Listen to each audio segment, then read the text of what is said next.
Job chapter 29.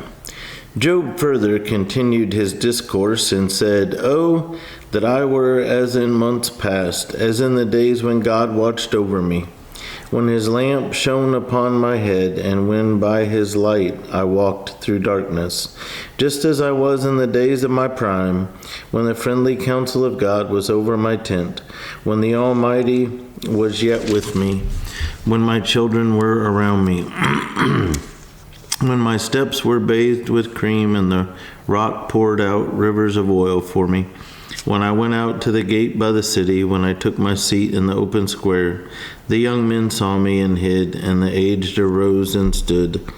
The princes refrained from talking and put their hand on their mouth. The voice of nobles was hushed, and their tongue stuck to the roof of their mouth. When the ear heard, then it blessed me, and when the eye saw, then it approved me, because I delivered the poor who cried out, the fatherless, and the one who had no helper. The blessing of a perishing man came upon me, and I caused the widow's heart to sing for joy. I put on righteousness, and it clothed me.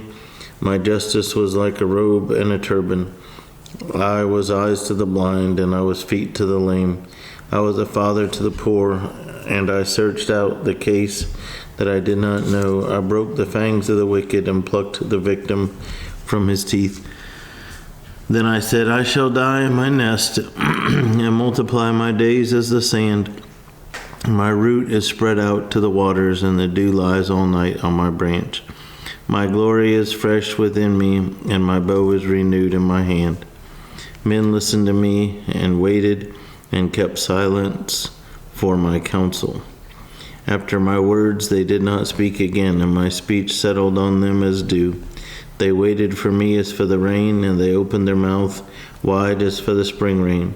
If I mocked at them, they did not believe it, and the light of my countenance they did not cast down.